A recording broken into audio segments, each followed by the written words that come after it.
हो गई। कौन सी मशीन है? आर ये हारमोन वाली। कैसे हो, क्या रिपोर्ट कैसे बता रहे थे आप, क्या दिक्कत आई थी उसमें?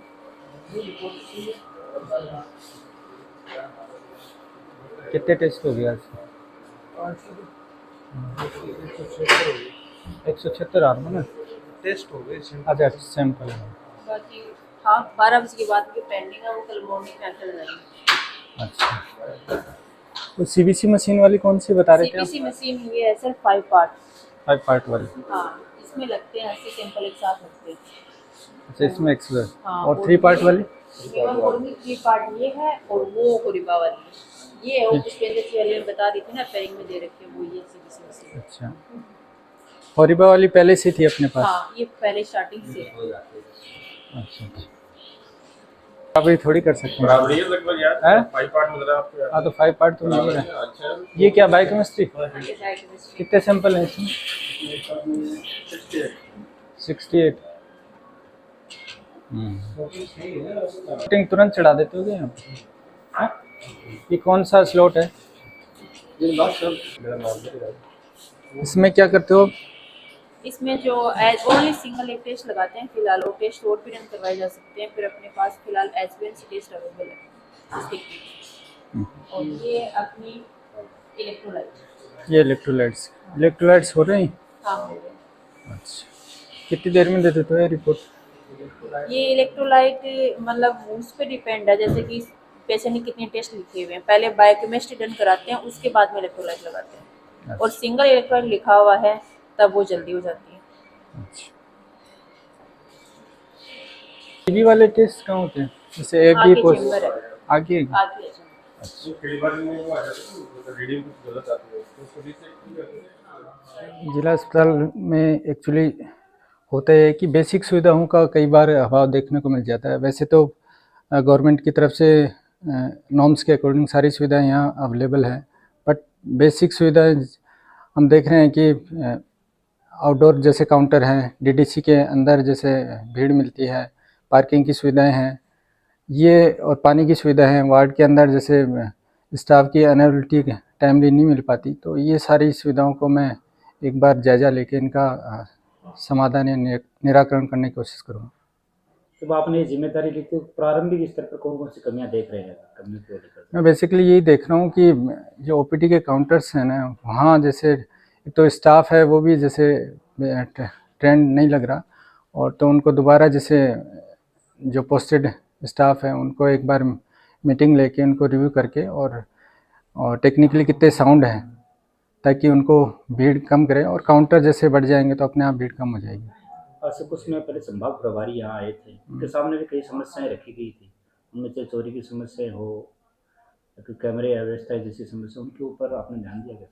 बिल्कुल मेरे ध्यान में आया है कि ये हॉस्पिटल के अंदर से पार्किंग की समस्या है, बट ये समस्या काफ़ी दिनों से जब से इंफ्रास्ट्रक्चर बना है, बट मैं एक हॉस्पिटल का जायज़ा लेके एक स्थान जैसे कहीं से कुछ प्लेस मिल सके, इसका एक कमेटी बना के और उसको निराकरण करने की कोशिश करूँगा।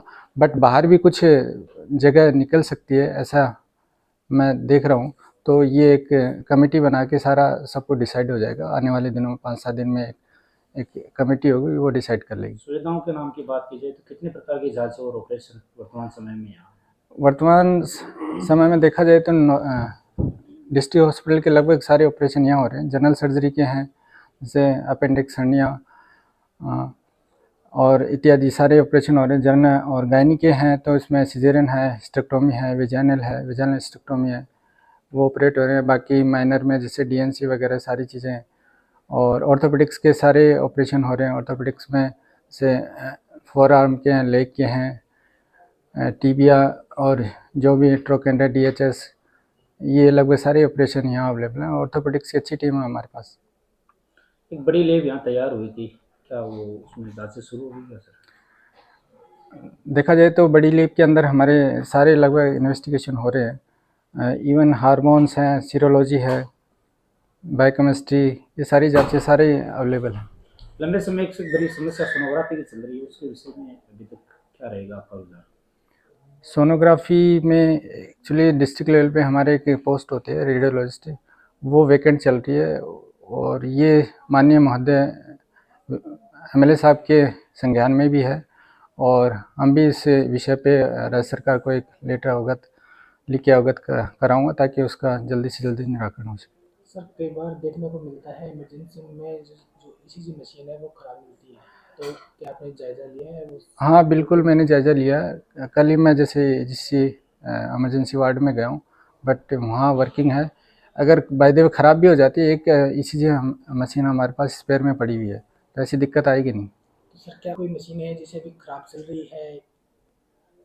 इसमें कई बार मैं लैब का जैसे जायज़ा लिया, तो उसमें हार्मोनल टेस्ट में कुछ टेक्निकल मिस्टेक आ रही है, तो कह रहे हैं कि रिजेंट्स की है या कुछ मशीन को अर्थिंग को लेके कुछ गैप हैं, तो वो एक टेक्नीशियन को और टेक्निकल प्रॉब्लम के लिए हमने कंपनी को ये लेटर लिख दिया है।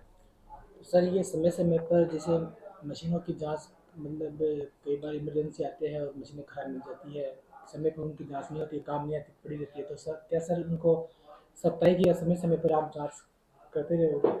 हाँ बिल्कुल, ये मॉनिटरिंग एक सतत प्रक्रिया होती है। इसमें देखा जाए तो मॉनिटरिंग मशीनों की नहीं, सारे स्टाफ और जो पूरे डिपार्टमेंट्स हैं उनकी मॉनिटरिंग होनी चाहिए। उसके भी इंचार्ज फिक्स होता है, और उसके ऊपर भी पूरे हॉस्पिटल का एक इंचार्ज होता है। वो सारी मॉनिटर करने से ही सारी व्यवस्था सुदृढ़ रहती है। तो मैं ये मॉनिटरिंग की व्यवस्था अगर प्रभावी रहेगी तो इस तरह की दिक्कत नहीं आएगी। सर पीछे भी वो लेकर चले तो एक बिल्डिंग का और ऊपर निर्माण हो रहा है, आपने उसका भी जायजा लिया? अब आने वाले समय में और कौन सी सुविधा है वो नवगढ़ की जनता को मिलने वाली है?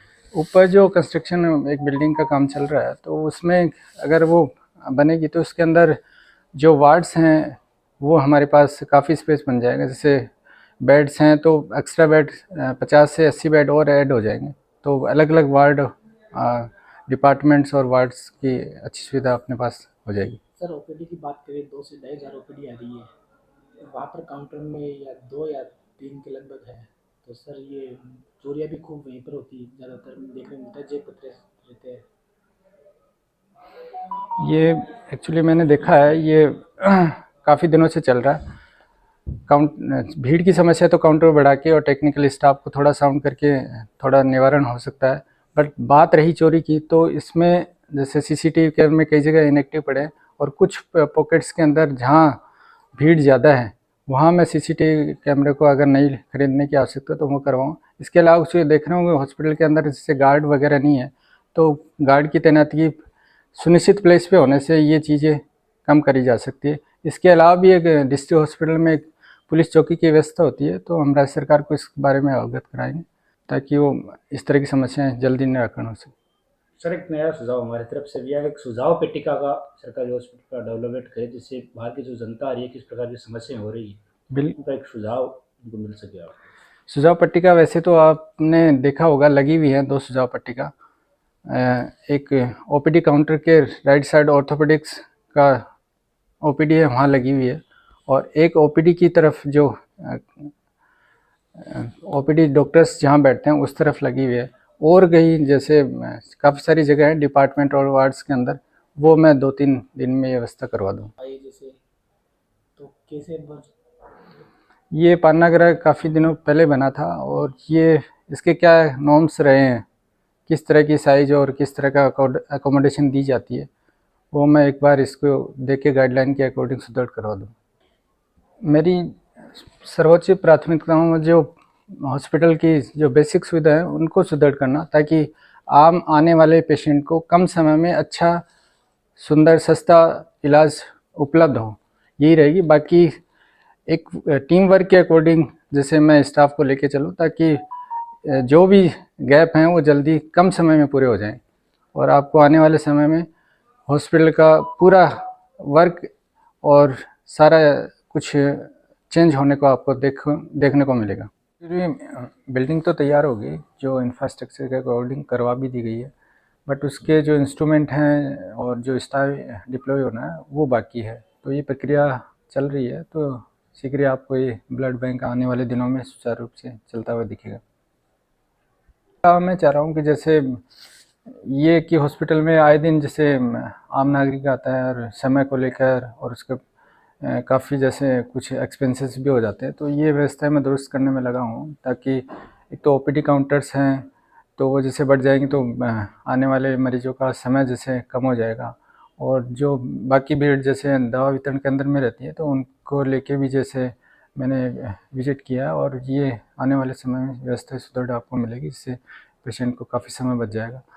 और आगे का प्लान ये रहेगा कि ओटी के अंदर भी जैसे जनरल सर्जरी, ऑर्थोपेडिक्स और गायनी के ऑपरेशन हो रहे हैं, बट ये जैसे नेत्र रोग के हमारे विशेषज्ञ हैं, बट नेत्र रोग के ऑपरेशन नहीं हो पा रहे क्योंकि इनके जैसे इक्विपमेंट्स, मशीनें तो खरीदी जा चुकी, बट इक्विपमेंट्स अभी बाकी हैं। तो ये 10-15 दिन में इनकी ये निविदा प्रक्रिया पूरी हो जाएगी, तो ये समय भी नेत्र के अलावा भी जैसे स्किन के वर्किंग है, और इसके अलावा भी जैसे ईएनटी के जैसे ऑपरेशन नहीं हो पा रहे थे तो हमारे ओटी जैसे रनिंग में है, तो ये भी सुविधा आपको जैसे ईएनटी के जो ऑपरेशन है, टिम्पेनोप्लास्टी वगैरह छोटे जो भी हैं वो भी आने वाले समय में चालू करवा दी जाएगी। जांच के बाद मरीजों को दूसरे दिन दोबारा दिखाने के लिए डॉक्टर के पास आना पड़ रहा है, उस समय ये एक्चुअली टाइम बाउंड प्रक्रिया होती है। हमारे कुछ जैसे टेस्टेज होते हैं जैसे लैब के, तो 1 घंटे भर के अंदर जांच मिल जाती है। कुछ जैसे टेस्ट के अंदर जैसे जांचें होती है, जैसे विटामिन B12, T3, T4 जो थायराइड की जांचें होती है, उसमें समय लगता है जैसे 2 से ढाई घंटा उसकी टेस्ट, और जो मशीन का जो वर्कआउट है उसमें लग जाता है। बाकी पेशेंट जैसे वहाँ डॉक्टर को दिखाने और लैब तक पहुँचने में, सैंपल कलेक्शन, ये सारी प्रक्रिया होने से उसको 4-5 घंटे लग जाते हैं। तो मोस्टली होता है क्या है कि हम जो रिपोर्टर सेम डे देने की कोशिश करते हैं, 2 बजे जैसे उनको अलॉट करने की कोशिश करते हैं। अगर फिर भी उसमें देरी होती है तो नेक्स्ट डे दिखा जाता है, बट ज़्यादातर केसेस में हम सेम डे की कोशिश करेंगे कि उसी दिन उसकी जांच के बाद डॉक्टर्स को दिखाया जाए।